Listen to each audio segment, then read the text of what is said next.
السلام عليكم. النهارده هنعمل الطعميه البيتي المقرمشه، وتابعوني خطوه بخطوه عشان تطلع مظبوطه جدا زي بتاعه المحلات. مكوناتها بسيطه قوي، بس لازم تجهزي لها قبلها بيوم. الفول المدشوش والحمص الشامي بننقعهم من قبلها بيوم عشان يطروا جدا لحد تاني يوم. تاني يوم ممكن نفضي الميه اللي كانت منقوعه فيها ونحط ميه تاني، وبعدين ننقعه تاني ساعه ونبتدي نشتغل بيها. يلا بينا نشوف هنعملها ازاي احلى طعميه. شايفين الطعميه السخنه وجمالها في السندوتشات في العيش البلدي وعليها الطماطم وسلطه الطحينه، حاجه كده روعه روعه روعه. اوعوا يفوتكم الفيديو ده. عندي نص كيلو فول مدشوش وربع حمص شامي. انا نقعهم طبعا قبلها بيوم، اغسلهم الاول كويس وبعدين انقعهم في ميه. تاني يوم افضي الميه واحط ميه نضيفه وانقعهم تاني ساعه وابتدي اشتغل بيهم زي ما انتوا شايفين كده. عندي بصله كبيره او بصله ونص كبار او 2 متوسطين، مهم مكترش قوي، وعندي شويه توم مهروسين، وعندي بقدونس وكزبره. بقطع البقدونس والكزبره الاول احطها كده على جنب، وابتدي بالكبه بتاعتي.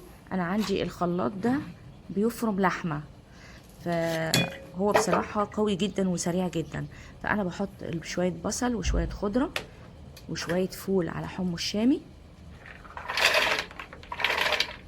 وطبعا عشان يتضربوا في الخلاط ده بحط شوية مية صغيرين جدا، دي بتديها هشاشة وتخليها طرية وتخليها تتضرب بسرعة بحيث تلين بسرعة قوي.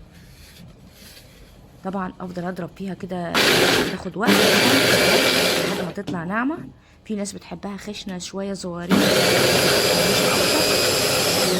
في ناس بتحبها ناعمة قوي، ده حسب ما انتوا بتحبوا تعملوها. طبعا بضربها كده شوية وانزل اللي في الجناب، ولو احتاجت شوية مية صغيرين احط لها شوية مية صغيرين تاني واضربها تاني لحد ما ايه احس ان هي جت بالقوام اللي انا عايزاه او وصلت للقوام اللي انا عايزاه، ناعمة قوي او متوسط كده. شكلها كويس. بصوا بقى كده بقت جميلة قوي. بقلبها كلها على بعضها عشان يبقى البصل والثوم والخضار متوزع على كل الفول والحمص. ابتدي اجهز اكياس بقى لو انا هشيلها في الفريزر، لان طبعا الكميه دي كبيره مش معقول هسويها كلها مره واحده، ما هو انا مش فاتحه محل يعني. فانا هحط حبه حبه كده في كل كيس على قد كل وجبه وافرزهم في الفريزر بالطريقه دي. ما احطهاش كلكيعه كده، لا ابططهم كده عشان يبقوا سهلين لما اطلعهم يفكوا بسرعه.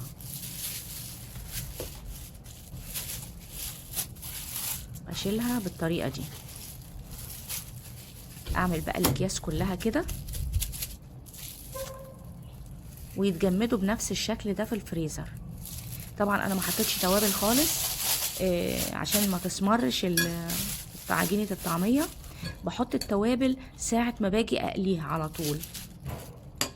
بحط طبعا ملح، كمون، كزبره ناشفه، فلفل اسمر لو تحبوا، ممكن شويه شطه حسب ما انتوا عايزين. بس طبعا الكزبره الناشفه مهمه جدا. ممكن احط شويه كربوناتو، وفي ناس بتحب تحط بيضه برضو. البيض بيديه قيمه غذائيه اعلى وبيبقى مفيد قوي لو اطفال هياكلوها. اشيل بقى الكميه دي كلها كده، هخلي حبه الاخر في طبق عشان اقليهم. بس طبعا هما كلهم هشيلهم بالطريقه دي في الفريزر، اطلع كيس كيس يفك وابتدي اسويه. شوفوا بقى جمال السندوتشات والطعميه السخنه بالسمسم.